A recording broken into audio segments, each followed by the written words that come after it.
Hello students, how are you all? I hope you all are doing well. I am Prachi Chaudhary taking your lecture of auditing and today's topic is preparation by the auditor before audit और इसमें से हम second point पर थे inspection of documents books and registers और discuss किया था memorandum of association and articles of association. आज हम डिस्कस करेंगे आर्टिकल्स एंड ऑडिटर्स ड्यूटी यानी कि अंतर नियम और अंकेक्षक के कर्तव्य. इसमें सबसे पहला जो आता है अंतर नियमों का निरीक्षण करना. देखिए अंकेक्षक जो होता है उसके लिए कुछ ये इंपॉर्टेंट पॉइंट्स हैं, है ना. कंपनी के अंतर नियमों का निरीक्षण करना चाहिए उसको. उसके लिए कुछ पॉइंट्स हैं कि किस किस स्टेप में उसको फॉलो करना चाहिए. सबसे पहले आता है issue of share capital. Next आता है calls on shares and third calls in advance. Next is calls in arrears. Next is forfeiture and reissue of shares. Next is transfer and transmission of shares. Next is commission on payment of shares, है ना. Next is authority or rights of shareholders. Next is qualification share. ये कुछ points हैं, ये दिए गए हैं.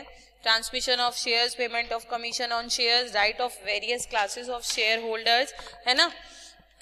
तो ये जितनी चीजें दी गई हैं इसमें इन बातों को, ये जितनी भी चीजें हैं विशेष बातों को देखने के साथ साथ अंकेक्षक जो होता है, ऑडिटर जो होता है, उसको अंतर नियमों का भली प्रकार अध्ययन करना चाहिए. इन नियमों की वैधता पर विशेष रूप से ध्यान देना चाहिए और साथ ही उसे क्या करना चाहिए, ये भी देखना चाहिए कि अंतर नियम में जो परिवर्तन किए गए हैं यानी कि जो भी चेंजेस किए गए हैं वो धारा 31 यानी कि वो धारा 31 में वर्णित नियमों के आधार पर किए गए हैं या नहीं किए गए हैं. यानी कि उसे लॉ की भी प्रॉपर नॉलेज होनी चाहिए और उसको पता होना चाहिए कि जो धारा 31 है उसमें जो नियम, उसमें जो रूल्स मेंशन हैं उनके अकॉर्डिंग ये सब प्रोसीजर किया गया है या नहीं किया गया है. Leeds estate building and investment society limited versus Shepherd 1887 का जो ये केस था, इस केस में ये निर्णय दिया गया था कि कोई अंकेक्षक ये कहकर अपना बचाव नहीं कर सकता, ये जानते हुए कि कंपनी के पास जो अंतर नियम है उनको नहीं देख सका. यानी कि कंपनी के पास जो अंतर नियम हैं उनको, जो भी आर्टिकल्स हैं उनको वो नहीं देख सका, ये कहकर कोई अपना अंकेक्षक बचाव नहीं कर सकता.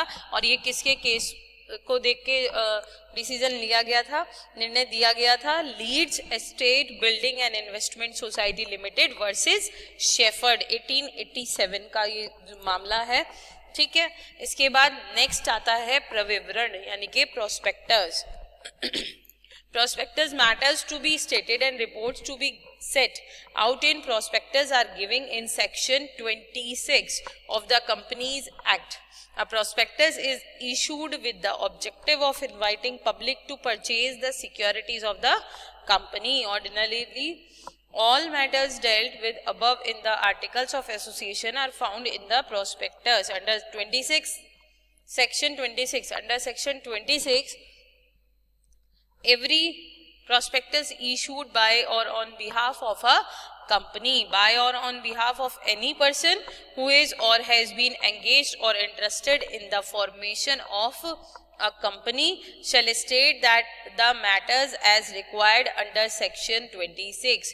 No one shall issue any form of application for shares or debentures or any security of company unless the form is accompanied by information containing such salient features of a prospectus as may be prescribed, which complies with the requirement of section 26.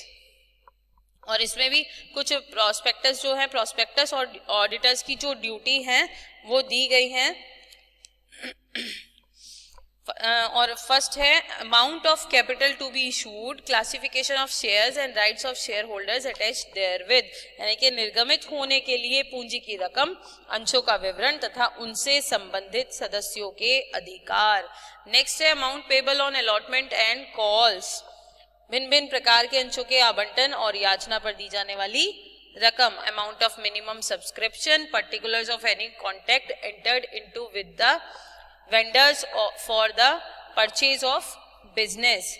Next is qualifications, remuneration, etc. of directors, amount of preliminary expenses paid or payable, appointment, remuneration, etc. of managers, particular of any material contracts enter into within 2 years of the date of issue of the prospects.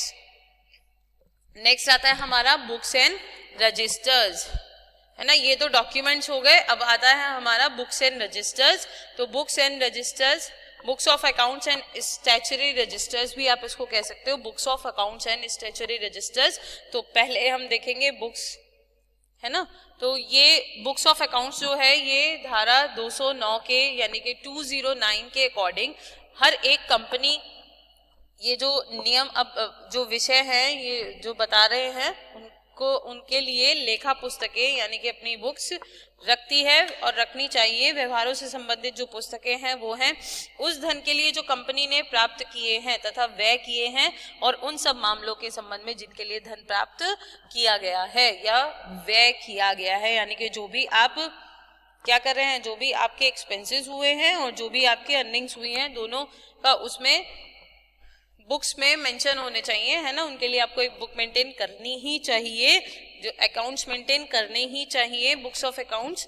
और company के द्वारा की गई संपूर्ण खरीद या बिक्री यानी कि जो भी आपने खरीदा है, परचेज किया है या फिर सेल किया है, और कंपनी की संपत्ति तथा दायित्व के संबंध में यानी कि कंपनी की जो भी लायबिलिटीज है और एसेट्स हैं उनके संबंध में क्या करना चाहिए. Every company has to prepare and keep as its registered office books of accounts and other relevant books and papers and financial statements for every financial year which give a true and fair view of the state of the affairs of the company. यानी कि जो जैसे आपने accounts में देखा होगा, आप लोग बैलेंस शीट बनाते हैं, जर्नल एंट्रीज करते हैं, है ना, और लेजर्स बनाते हैं. तो ये आपको एवरी ईयर बनाना होता है और फाइनेंशियल ईयर होता है हमारा 1 अप्रैल टू 31 मार्च. तो पर ईयर बनाना होता है हर एक सेशन के फाइनेंशियल ईयर के अकॉर्डिंग. इसमें जो वायलेशन होता है ना, इसमें एक जो ऑडिट बुक्स एंड रजिस्टर्स में एक वायलेशन होता है. Proper books of account shall not be deemed to be kept with respect to the matters specified therein. First is, if such books are not kept as are necessary to give a true and fair view of the state of affairs of the company of branch office, as the case may be, and to explain its transaction. If such books are not kept on accrual basis and according to the double entry system of accounting, the books of account and other books and papers shall be open to inspection by any auditor during business hours. Clear. The books of accounts of every company relating to a period of not less than 8 years immediately preceding the current year shall be preserved in good order. अब next आता है register of charges. Under section 85, every company is required to keep as it registered office a register of charges and enter therein all charges on the undertaking or on any property of the company giving in each case. If a company fails to keep such register, it shall be punishable with fine ranging from rupees 1 lakh to 10 lakh. Clear है. 1 to 10 lakh का उस पे क्या होगा, fine लगा दिया जाएगा, है ना. Every officer of the company who is in default will be punishable with imprisonment for a term extended to 6 months or with fine which may range from rupees 25,000 to rupees 1 lakh. इसके बाद आता है minute books. Minute books आता है और minute books में क्या बताया गया है, देखिए. अकॉर्डिंग टू सेक्शन 118 यानी कि 118, every company shall cause minutes of all proceedings of every general meeting and of all proceedings of every meeting of its board of directors or of every committee of the board of to be kept by making within 30 days of the conclusion of every such meeting consent entries thereof in minute book with their pages consecutively numbered. Minute book are statutory books and are of 3 types. First is shareholders minute book to record the proceedings of shareholders meeting. Second is directors meeting minute book to record the proceedings of the meetings of the board of directors, and third is committees minute book to record the proceedings of the meeting of the committees appointed by the board of directors. Clear है? तो इसी के साथ हम अपना lecture close करते हैं. Next में हम डिस्कस करेंगे study of balance sheet and auditors report of previous years. तब तक के लिए thank you. Stay home, stay safe. Bye bye.